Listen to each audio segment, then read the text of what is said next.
The Tudors Dynasty Podcast. But I never really thought about that connection. And you're absolutely right. When you said that there was a connection between them, that's great similarity. I thought, no. I was stunned and stumped because I think of those two women as being so completely different. The Tudors Dynasty Podcast.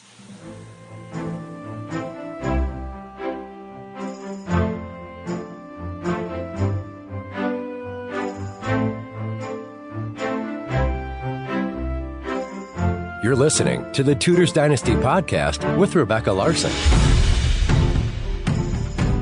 For those of you who are new to the Tudor period, Jane Boleyn was a sister-in-law to Anne Boleyn, married to her brother George.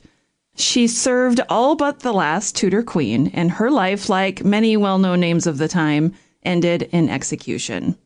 But before her brutal end, she had a long career at court.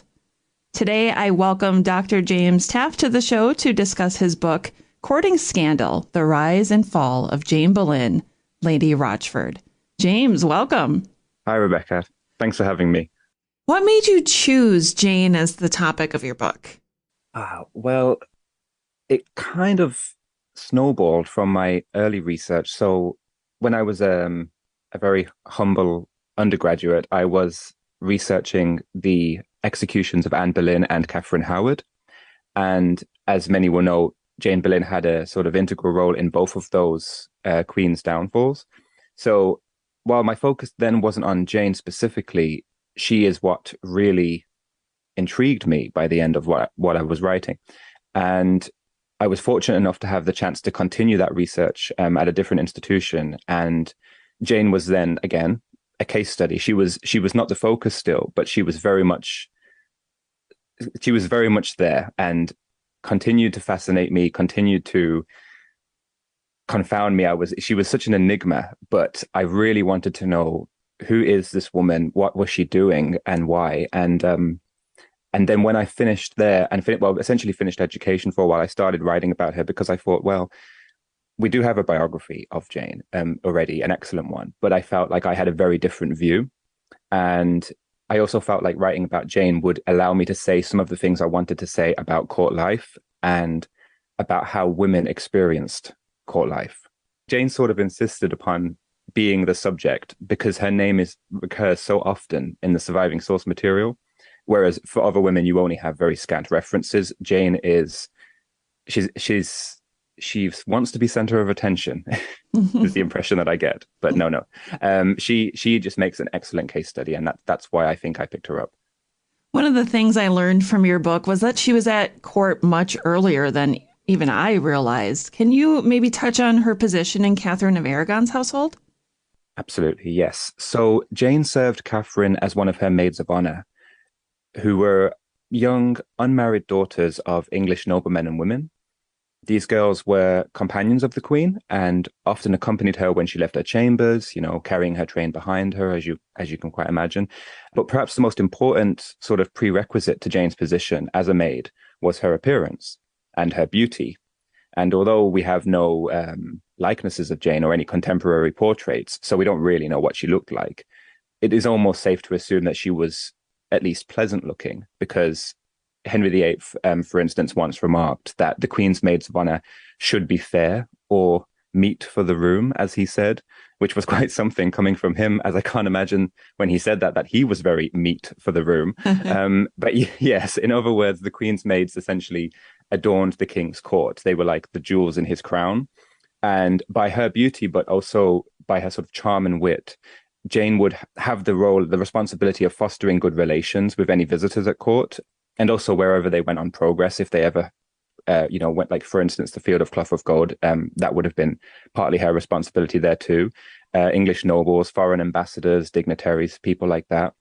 And although the material for Henry's reign sort of speaks for itself, what really clarified this for me was I found a reference in the household ordinances of Henrietta Maria, which were from a century later, but did sort of, I think, confirm what was already in practice, which was that maids were expected to be present in the Queen's chambers whenever ambassadors were in attendance. It was almost like a rule. So it wasn't accidental that maids like Jane had this role. It was ordained, it was expected. Now, this might seem like an odd question, but was Jane present at the birth of future Mary the First? I mean, I don't think I could prove that she wasn't, because we really don't have enough evidence to know when Jane was born. But all of the coincidental sort of evidence that might indicate when Jane was born would probably suggest that she was too young at the time of Mary's birth to have been one of Catherine's ladies. We do have a remark by George Cavendish, who was a servant of Cardinal Wolsey's. He wrote that Jane was brought up in the court from a young age, but that's obviously quite an obscure remark that doesn't really tell us very much. And there is a reference to a Mistress Parker at the Field of Cloth of Gold in 1520, which is about 4 years after Mary's birth. And I think it's fairly not conclusive, certainly not conclusive, but it's fairly convincing to suggest that that's when she made her debut, because also in attendance on the Queen's side were her parents, Henry and Alice. And but now that I think about it and think about your question, it's not implausible that Henry and Alice would have visited Catherine and Mary at court, and a young Jane might have trailed behind them, if not serving in Catherine's household, and probably most certainly wasn't there at the birth, might have met a very, very young Mary. There's no reason to believe that there were children who were brought to court on occasion. We know that. So Jane could have been one of those who, as they say, brought up in the court in a young age. She could have experienced court life before she was actually appointed in Catherine's household. Now, you've mentioned the Field of Cloth of Gold a couple of times, and we know it as this magnificent event, and the Queen's ladies had to look their very best. Oh, yes. I'm always curious, how did they pay for these things? And what did we know about the gown, maybe that Jane would have needed for this event? How long would it have taken to be made? Do you know? Wow. That's quite a question. I would say, well, for the visual material culture of the Queen's household, anything to do with silk women and wardrobes and tailoring was probably a little bit outside of my expertise, but there were some wonderful works that you can consult. I would recommend Maria Hayward or Michelle Beer for like a more comprehensive version of that. I try not to put too much detail into things that I don't necessarily understand, but I would say that in terms of how long a gown would have taken, I would maybe say it could be anywhere up to 2 weeks, but perhaps no longer than that if it was needed urgently. And you can imagine, like, when an occasion sort of arose. So when they announced the Field of Cloth of Gold, or say, a good example would be when Catherine of Aragon died, and they had a funeral for her, but they would only have known that the funeral was coming, 2 weeks before it was scheduled. And Henry wrote a letter to one of the women who he wanted to attend in Catherine's funeral, I think Grace, Lady Bedingfield. And he even sent her a certain amount of black cloth for her own attire, but also for her servants. But this is not the gown, this is just the cloth. So Lady Bedingfield still had to arrange for these mourning garments to be made up. And although I think he sent it to her very, very shortly after Catherine's death, she would have had no more than 2 weeks to get it made up. And I kind of imagine this very poor silkwoman having this order come through. 13 garments, please, in 13 days. Quite the task, I imagine. Although then I suppose there were these London companies which had apprentices, and they would have had several silkwomen to do this job.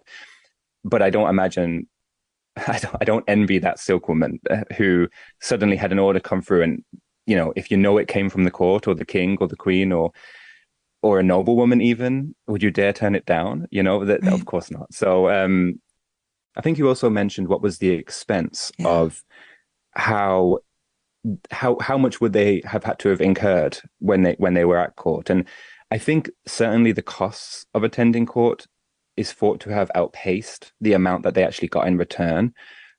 That's often what is said, but I'm not sure that's true. I think theoretically, yes, the wages were really meager. We know that. I mean, probably not nearly enough to endure what many of them had to at the court.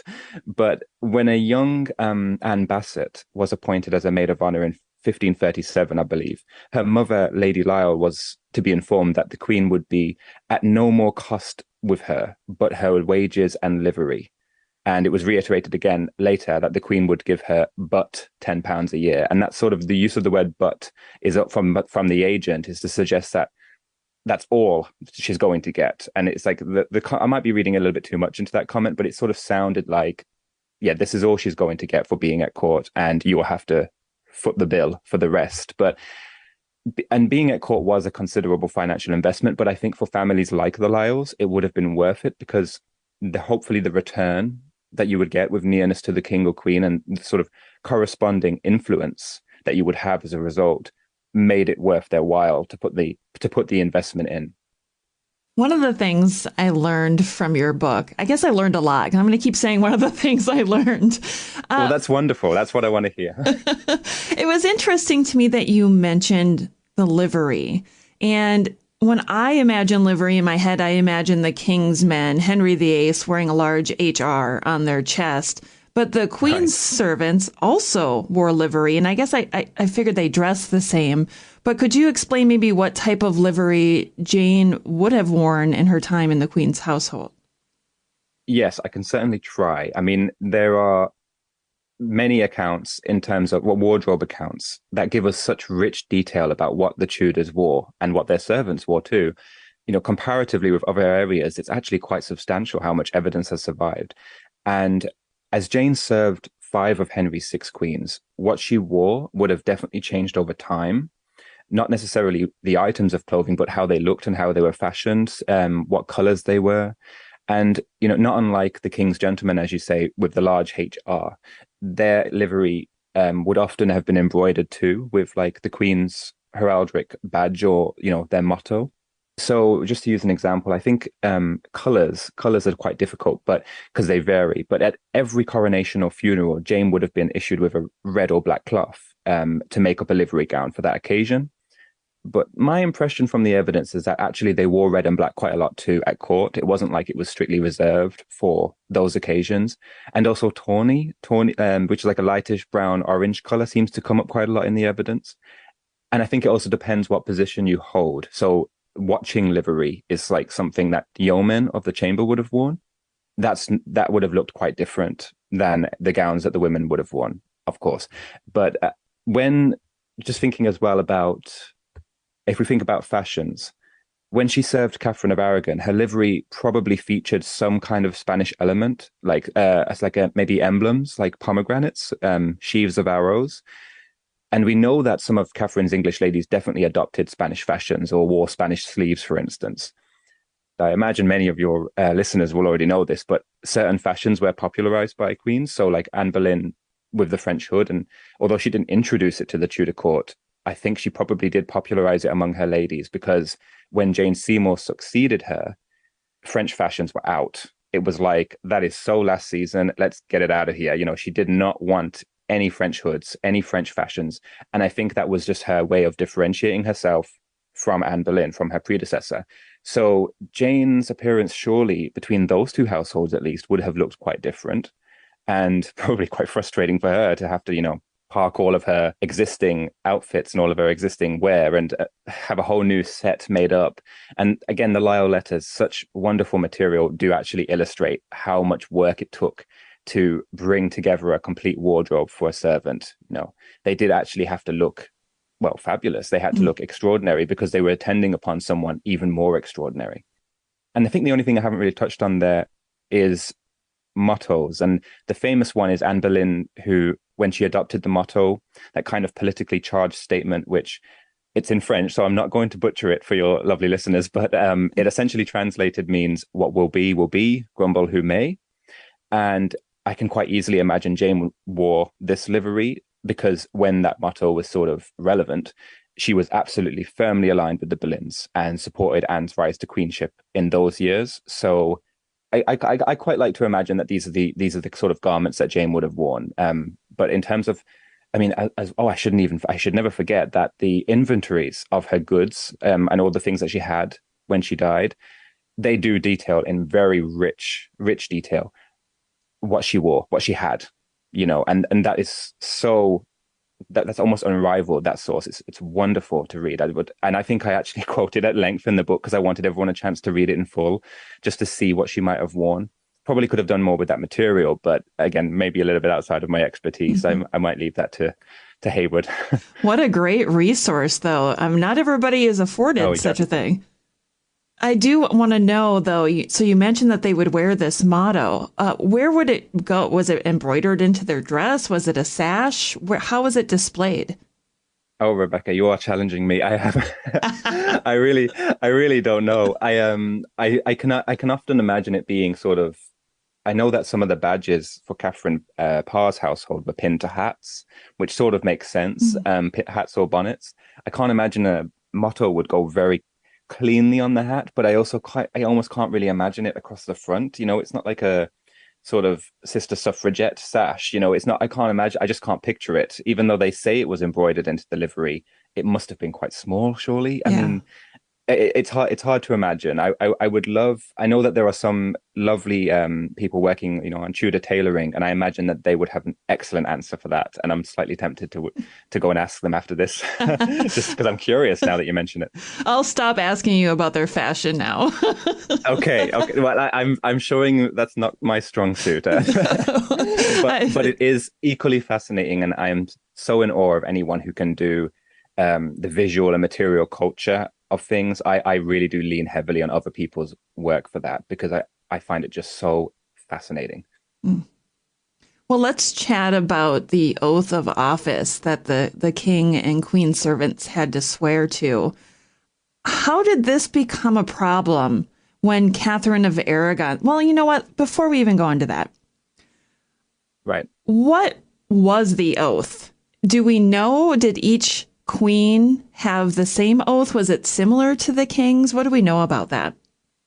Right. Yes. I mean, I have a chapter in the book on oaths and loyalties in the Queen's household that draws quite heavily from my thesis, but I did leave a certain amount of information out that was probably a bit too clunky. But one thing that I probably did leave out is the actual oath itself, which probably would have been worth quoting at length, but it is very standard across the board. It's almost the same as the king's household.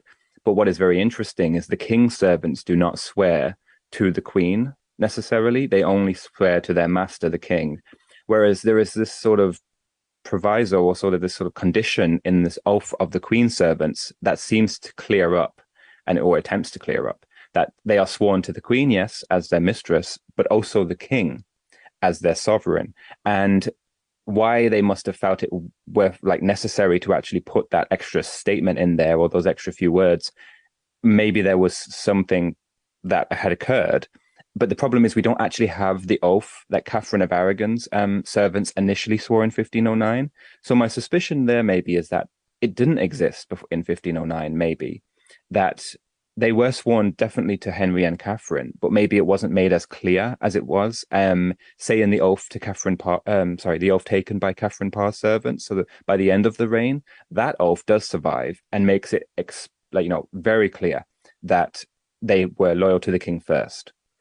Maybe it wasn't so clear in Catherine of Aragon's oath because, well, as you know, it sort of leads to many problems in Catherine of Aragon's household.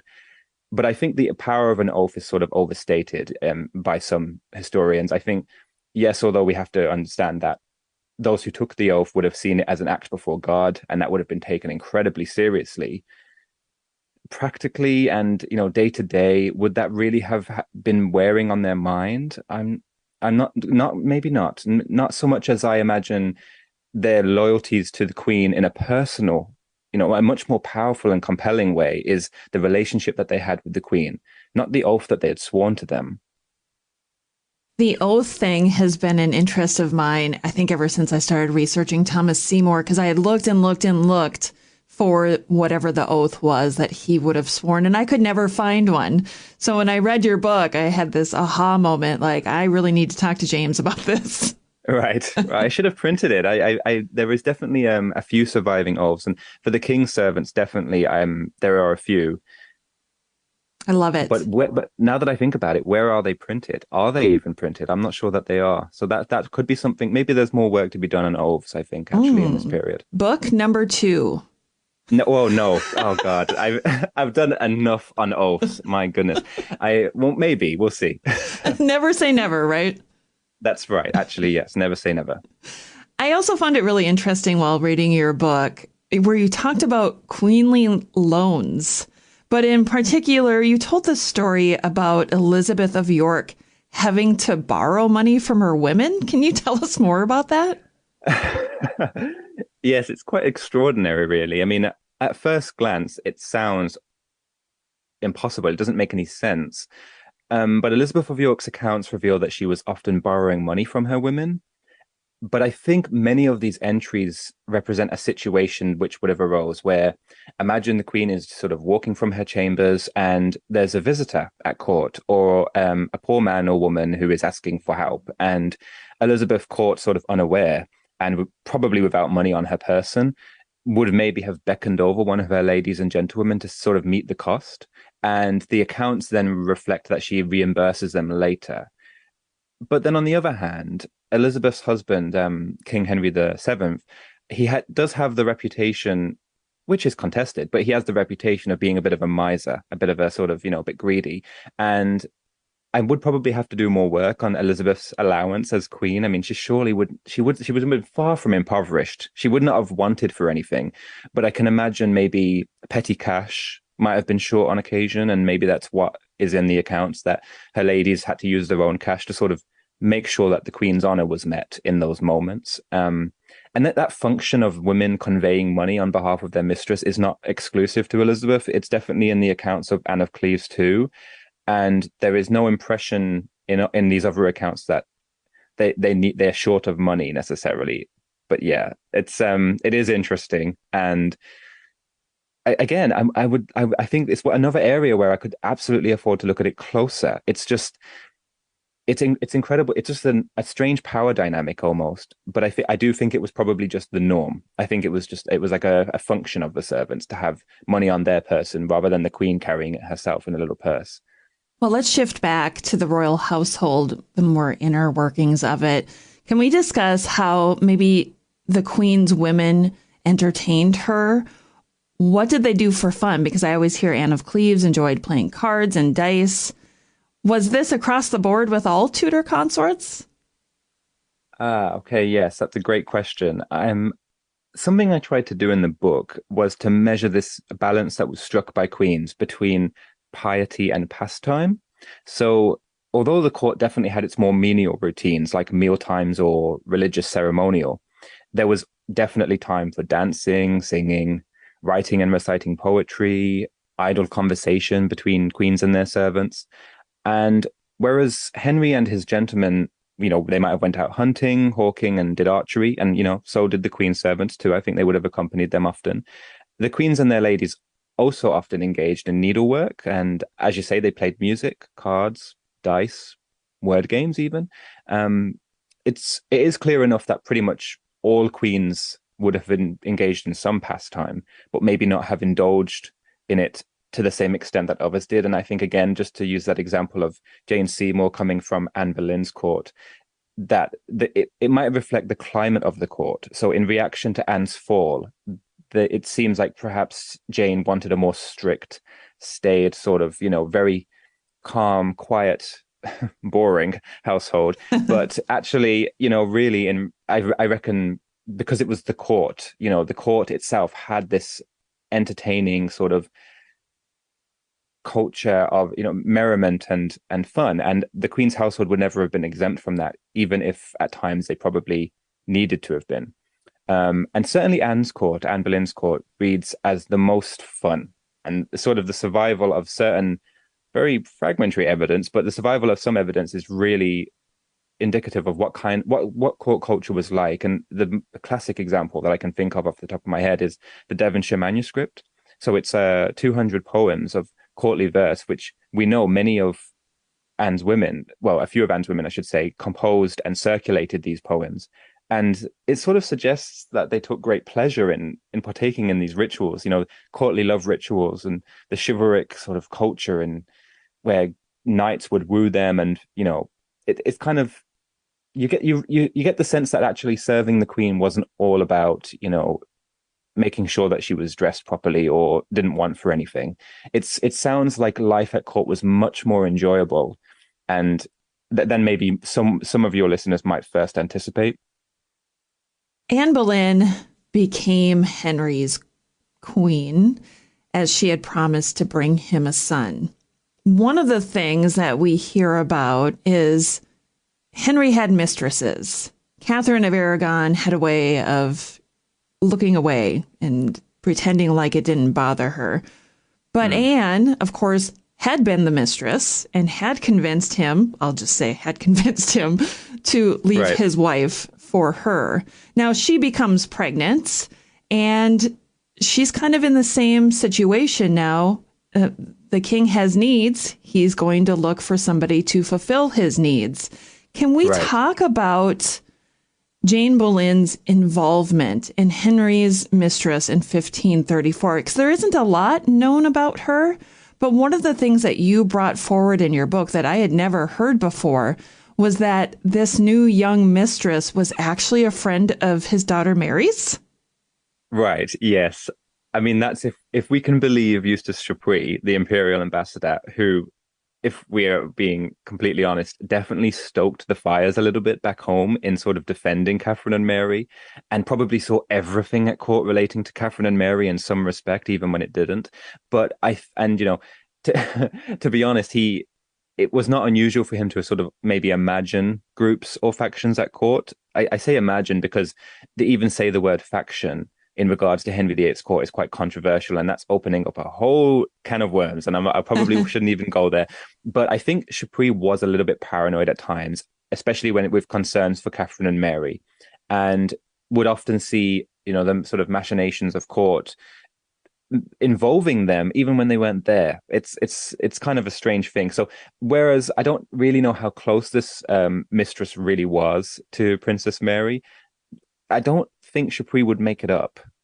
Maybe a little bit paranoid, but I don't think he would just fabricate these details. His reports were meant to be, they were intended to be truthful. They were meant to be genuine. And I think, although, yes, he could see alliances where, maybe read a little bit too much into whispers at court, I don't find it implausible that one of Henry's mistresses was close with Mary. Mary had a fantastic network, even in her younger years. She had so many people who knew and revered her. And, when Anne Boleyn was queen, especially, there were definitely men and women who did not want to see her on the throne and who thought that Catherine and Mary had been treated horrifically by the king, even if they did not dare say that. So the appearance of this mistress who threatens, in a sense, or maybe she doesn't threaten, but might threaten, and certainly in Anne's eyes, she felt threatened, might threaten Anne's position and Anne's queenship and sort of rival her for the crown. It sounds ridiculous, but she did set a dangerous precedent in what she achieved by marrying the king and sort of dethroning Catherine. And it's not implausible, as I was going to say, that the mistress was an adherent, or rather part of the side of the court which sympathized with Mary, and may even have been, as Chapuis seems to have thought, have been bold enough to send Mary letters of goodwill and reassure her that things were changing at court, and probably overestimated her own influence, if I may say so. But it is a very interesting, the whole sort of Marian faction, I think, is a very interesting area that could definitely be done with more work. I know faction at Henry's court is very contested, but there is something going on at court in those years with Catherine and Mary, and more needs to be done on that. And I certainly am interested in it myself. I think I would love to have the chance to look at that closer. What was Jane's involvement with the mistresses of Henry VIII and Anne Boleyn at this time? She was obviously loyal to Anne, I would say, because it was her sister-in-law, but she also had a loyalty to the king. So in 1534, how does she get mixed up in all of this? Right, yes. This is the only evidence that we have really of a relationship between Jane and Anne. And often historically, it's thought that they were bitter, they didn't like each other, they were hostile to each other. But there isn't really enough evidence to say that they were hostile. And there is evidence to say that at one point, Jane was Anne's confidant, and a natural one too, because she's one of the family. It makes a lot of sense when you think about it. Jane probably was the foremost of Anne's ladies at one point, especially early on in Anne's reign as queen.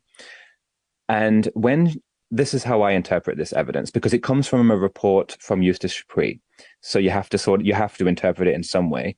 And how I interpret it is that Anne was visibly upset by the appearance of this mistress, and Jane went out of her way to console her and involved herself in a way which essentially risked her own position, and she found herself banished from court by the king because I think, if I want to get this right, essentially Anne and Jane conspired, if you might say, to have this mistress ousted from court by provoking her into an argument. And because one of the rules of court was that, arguments and sort of disputes were sort of outlawed. You had to have a certain amount of decorum and sort of control yourself. Essentially, you weren't supposed to act out. They figured, I imagine, that if they could provoke her, then the king would have no choice but to send her away. But instead, when they tried to provoke her, it completely backfires, and Jane is the one who takes the fall. And I think that is a huge turning point for Jane in her life and career. But the problem is, I can only think it because it really is just on one report by Chapuis, and then Jane disappears for a few years. And it's like, wow, where is Jane? And I think the interesting thing about Jane's exile is many accounts seem to suggest that she came back to court shortly thereafter, but Chapuis never mentions it, and I think he would have. And there is no record of her ever being reinstated while Anne Boleyn was queen, and I think that might be a clue to her actions in 1536 at Anne's fall. It's not convincing enough to say that she hated Anne because she sort of left her to, rot in exile, but it's certainly a possibility. I think I would be a little bit embittered if I knew that all of my friends and family were at court enjoying themselves and I had to waste away in a manor somewhere completely on my own. But there really isn't any evidence to say that there was resentment built up for her exile. So I don't want to lean too heavily on that. Mm-hmm. I just think the suggestion is definitely worth mentioning. And I think when I was saying this is a clue to her actions, I think it's really one of the most important things I discovered, I find, is that when they drew up the indictments against Anne in 1536, which summarized the charges laid against her, there is no mention of the evidence that Jane provided. So when Anne remarked that the king had neither the skill nor the virility to satisfy a woman, for instance, or rather that the king was impotent, that's Jane's evidence. That's a statement that could only have come from Jane, but it is not in the indictment. And that suggests that she didn't contribute evidence initially, that she probably wasn't at court. And therefore, this is why I think that she remained in exile, because if the indictments were drawn upon the 10th or the 11th of May, and then the evidence of Jane's evidence gathered subsequently, but before the trial of her husband in 15th of May, it sort of suggests that Jane was not the initial accuser, not among the initial accusers, not in the Queen's household, and probably not at court in any context. So, and I think that's really important to understanding Jane's position at that time. I've rambled on a bit there. That wasn't really your question, so I apologize. But I went on a bit of a train of thought there. And I think it's interesting that when the case appears to be manifestly weak against Anne and George, I think that's when Jane becomes relevant. And anything Jane would have known in 1534 or 1533 became more important as a result. I think that was perfect. So thank you for leading us in that direction, because now I can ask you about Jane after the execution of her husband and sister-in-law. So after George was executed, Jane was left with only a small amount of money to her name. And when she asked for help, it fell to her father-in-law, Thomas Boleyn, to, give her some money. And he insinuated that I think maybe that he was upset that she had no children. Like, why should I give her money? She didn't give me any grandchildren to carry on the Boleyn name. Is that a fair assessment? I believe that is the assessment. I think that is exactly what the evidence is saying. And it's not conclusive, but my God, isn't that an interesting, that's so believable. There's something about this reaction from Thomas that is so believable and understandable. And I think that the evidence says enough to make us understand how he feels about Jane. So yes, I think it's conclusive enough that Jane and George had no children. And the more consequential evidence like wills or land grants that you'd probably expect to see in their name just doesn't exist. And I think that there was no love lost between Jane and her father-in-law. Who knows if they ever got on, but definitely after the fall of Anne and George. You know, she turned against the Boleyns. She provided evidence against them. She secured their convictions and their executions. Not alone. It's not all on her, but she did definitely participate, and people knew that she participated. And these were two of Thomas's three children and his only male heir. I mean, could he be bitter? Of course he could be bitter. And when she then asks him to raise her allowance, I just find that hilarious, because it's like just digging the knife in a little bit more, you know, like, why would Thomas want to help her? And I can only imagine how Thomas must have felt when the letter comes through the door. What letter comes through the door? You know, the petition is handed to him from one of the king's servants, and the king is demanding that he raises Jane's allowance. I can just imagine how much he must have that must have been such a tough pill to swallow, you know. And I think Jane was really little more to him than a financial burden by that point. I always want to say poor Jane. What a tough situation. I can't even imagine what it was like to be a woman in Tudor England. I mean, we are so fortunate in the 21st century with the liberties that we have that I can't imagine life where you're just subservient to everyone. So Anne Boleyn is executed. The new queen sits next to the king, Jane Seymour. Of course, I'm very attracted to the Seymour family. Right. But these women who had served Anne, what happened to them after her execution? Did they all immediately move to Jane's household? Oh, Rebecca, this was the question for me that totally sparked my interest in this area. I wanted to know exactly that. I wanted to know whether or not the Queen's household represented her, or whether or not it was basically the same people every time serving the Queen. And that question has changed my life, because I really did pursue it to the point of doing more and more research. I was so fortunate enough to be able to do a PhD in this, basically. And that was the question that I started with. I ended up branching out from there, but that was the essential one. What happened to the Queen's servants when the Queen was no longer Queen and when she had fallen? And the evidence did sort of occasionally leave me wanting, but sometimes it is clear. And I think I traced 6 women at least that actually gave evidence in some form against Anne Boleyn, who then served Jane Seymour. 6. And I think that's significant. There were many, many, many more men and women who served Anne and then served Jane. And your initial impression would be, surely Jane would have wanted her own servants. But I think that there was an overwhelming presence in the Queen's household, which the king controlled.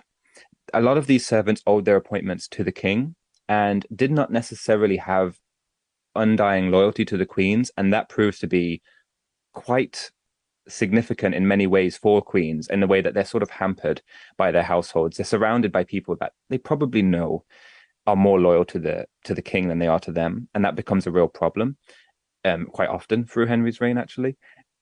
So, sort of to go back to your question, I think, yes, we can trace servants making the transition, and this is something that Jane does 4 times over 5 queens.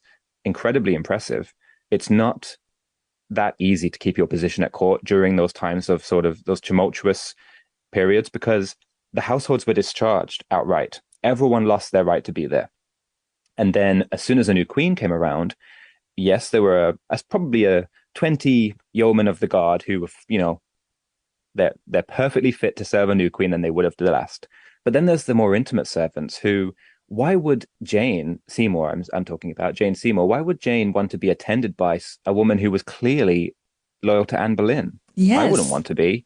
So she obviously wasn't. And there are men and women who just disappear from court occasionally. And the most severe it is between Catherine of Aragon and Anne Boleyn and Jane Seymour. There's definitely people who are cut out and forfeit their careers just because they are clearly adherents of the former queen. And they're not fit to serve on the new queen. They just aren't. Their presence would be mind-boggling. And that leads me to say, Lady Rochford's presence in Jane Seymour's household is astounding. I just find that so insane. Like, that to me is almost the most conclusive evidence of Jane Boleyn's role in turning against the Boleyns. Right. Because why would there be a Boleyn in the Seymour household? It just begs the question. Why? There's just no way. It makes no sense unless she's proven herself to be very loyal to the king and she's owed something. It's speculation, but it really begs an explanation. Why would Lady Rochford, Jane, is serving in Jane Seymour's household? It just needs an explanation. Jane should have completely disappeared. She should have been so obscure, but she wasn't. And that to me is it's not conclusive, as almost anything in Jane's life is. It's not conclusive, but it speaks volumes to me that she was appointed to serve Jane Seymour. That is the question that kept playing over and over in my head. Why on earth would Jane be in Jane Seymour's household? It just doesn't make any sense. There was no shortage of women who wanted that role. Right. Let me tell you that. It would have been every time a new queen came about, there would have been a scramble. There would have been petitions, bribes, everything. There wouldn't have been a short of candidates. So why Jane? And I think that the problem with my problem with some of the accounts is that they don't try and explain some things like that. I want to know. That to me is such an anomaly. It needs an explanation. And although there's nothing we can prove about it, surely the explanation is that she was owed something, that she'd turned king's evidence, or that why would Cromwell busy himself in Jane's interests at all? With the Tudors, there's always so much more to the story than what's on the surface. Absolutely. We know that there were spies at court for Wolsey and Cromwell. That's no surprise. But you suggest that maybe Jane had been a spy? Why do you think that? Right. Yes. I mean, I don't believe I'm the first to suggest this. I think the original probably comes. Well, actually, I couldn't tell you who said it originally, but I think I probably read it first in Julia Fox's biography. And although at first it might seem really absurd, it might seem strange to suggest that she's acting as a spy. Like, where is the evidence? And that was my question. I wanted to, there was no evidence telling me that Jane was acting as a spy. It was just a suggestion. And I wanted to know if that was even feasible for women to be spying. I mean, I know that might seem really obvious to say, of course they could, but I wanted the proof and I really went looking for it. That was one of the key questions that I really wanted to answer when I was researching. What was the role of women at court? But not just merely what did they do for the queen, but what did they maybe do for the king?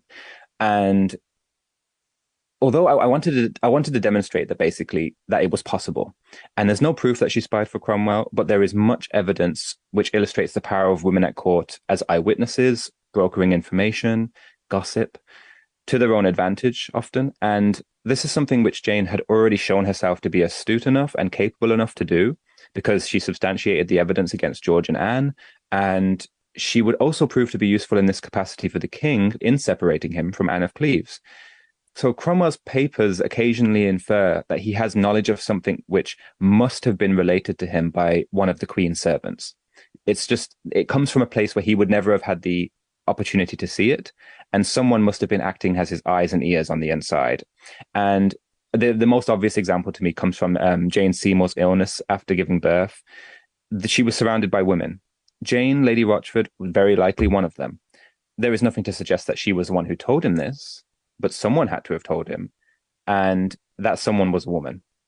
There's so much to cover with your book. We're going to run out of time, so I'm going to fast forward. Right. I'm going to fast forward a little bit to her serving in Katherine Howard's household.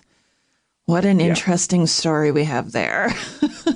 Oh, well, yes. First of all, there's one thing that I had never considered before reading your book. I'm sure maybe there had been something in the back of my mind before, but this really brought it to the forefront, that there was such a great similarity between Katherine Howard and her successor, Catherine Parr, and that it seems that both women had feelings for another man before the king came a-calling.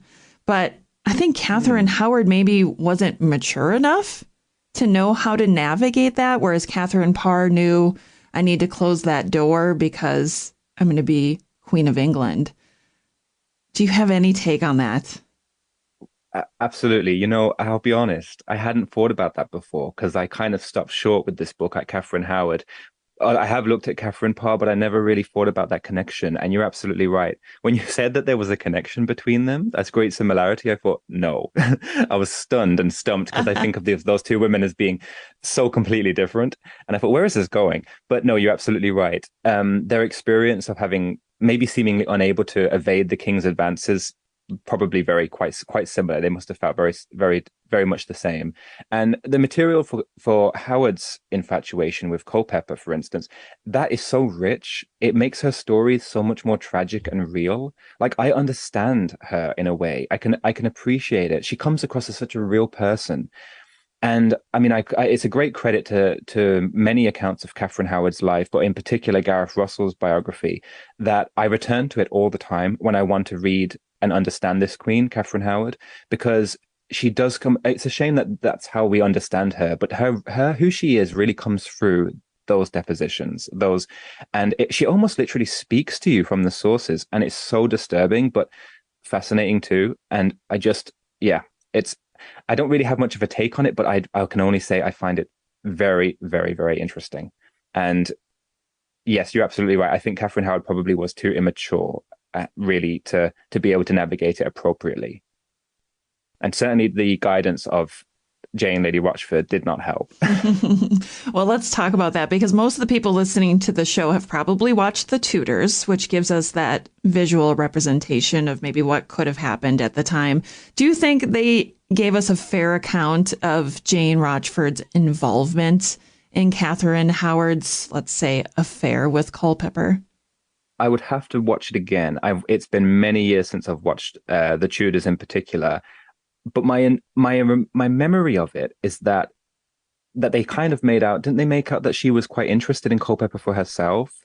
And that is definitely plausible to me, if not necessarily, it's not always borne out in the evidence. But the wonderful thing about The Tudors is it really does bring it to life to audiences and then brings them in. And for many, they go onto Wikipedia, I imagine, first, and then maybe even buy a book. And they lose themselves. They go down the rabbit hole. They want to know more. They want to know, is what I watched did that really happen? And I know a lot of people pan The Tudors and say it's not accurate, but some of it really is accurate. And I think that the portrayals of Lady Rochford in general, if you were making a TV show, you would not think Jane had to have been an innocent. You want to find the most dastardly, the most evil, the most interesting character that you can write. But characters have to be compelling too, I suppose. And you don't want to make a caricature out of someone, even though, maybe the Tudors probably went there a few times. I think that most representations of Jane are fair.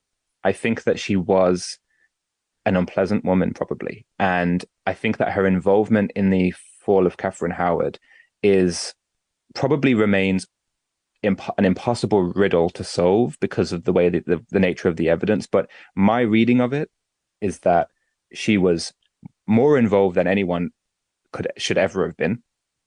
And for one reason or another, but I kind of lean on one reason in particular, and I won't sort of spoil that for your listeners in case they want to read the book, but that for one reason or another, she absolutely was guilty in involving herself in this affair. She was. To excuse it is to completely ignore the evidence of 5 or 6 people giving depositions against her. It's overwhelming, the evidence. She was guilty. She doesn't, in no sense did she deserve her fate. No one should have been executed for what she did. No, definitely not. But she made many mistakes in those last years. I'll just say that. Mm-hmm. One of the underlining themes in your book, which actually took me a little bit to see while I was reading it, was that any of the Queen's household had sworn an oath to her. However, the king superseded any oath to a consort.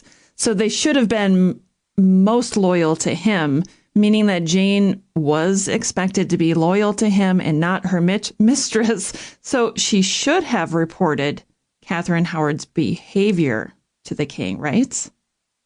Yes, definitely. I'm so glad you said that, because that was essentially my conclusion from the evidence. That to some, this might seem really obvious, but the mental, emotional, sometimes financial consequences of this conflict that occurred in this reign between Queen and King, for those who serve them is a major theme of the book. It's kind of, Henry VIII's reign, his marital instability directly impacted not just the lives of his wives, but the lives and careers of those who served them, those who were nearest to them. And I think, it's my hope that my contribution to the scholarship, if there is one, is to give recognition or due attention to how the power of a king, or a tyrant, if you want to say that, had sort of rippling political, religious, domestic implications too. And it is almost immeasurable, but measure it to some extent I did in this book, I think. Okay, here's the question of the hour. Are you ready? Oh, wow. Okay, I'm ready. The release of your research has had, let's say, some pushback from defenders of Jane, and all of them are women. And as a woman myself, right, I do understand that there's a desire to have a story about a woman from history told fairly and not from a male perspective. Yeah. How do you push back on the claims that you're a misogynist for having the standard view of Jane? Yes. So, okay, well, forgive me. I'm asking your listeners to forgive me if my answer is a little too diplomatic here. But I had anticipated that this book would have pushback. Many recent interpretations of Jane's life find her to be innocent, wherein the evidence to me speaks of a woman who, perhaps was not evil or wicked, but we can do away with those words for sure. But she was definitely meddlesome, clever, ambitious, calculating, involved. She was involved. Why excuse her when she was involved? It doesn't make any sense to me. And it makes for such a fantastic story that for many, they're so determined to see Jane in a certain way that they just dismiss the evidence. It doesn't make any sense to me. She was no innocent. The evidence makes that clear enough for me. But apparently by suggesting, that Jane could have been rather more bad than she was good means I'm a misogynist. And I found that so disappointing and disheartening. I have really dedicated, this is no exaggeration, the past 10 years of my life to studying women. And what those sort of, as you say, defenders of Jane seem to have missed or ignored is that I find her, Jane, to be remarkable, brilliant even. She is such a fantastic study, a wonderful subject. And I wouldn't have written a book about her just to slander her name. I wanted to understand her and not just to excuse her because that's, that's what we want to believe, but to rather explain her actions. And, these actions have confounded historians for centuries, and there is room for many interpretations. I'm not saying mine is right, but Jane to me proves to be an excellent case study of a woman who, in a period when we're told women, they're like hapless pawns, she demonstrated that she, like men at court, could be a politician. She could be a courtier, a confidant, a patron, an agent, an informant. And it's her power, her sort of talent for intrigue, for which I think she has to be remembered. That's for what she should be remembered. And is that misogynistic? Is that anti-feminist? Well, if you want to read James's research in this book, I think that's the best route to go to form your own opinion. Always do the reading. James, where can people find your book? Well, Rebecca, thank you. They can find it exclusively on Amazon at the moment. It should be available in all markets on Amazon, wherever you are in the world. But that's where you'll find it. Wonderful. And we'll include a link in the show notes to send them directly to Amazon if they want to check it out. Thank you. Yes. Very generous. Dr. James Taffe, thank you so much for coming on today. Thank you so much, Rebecca.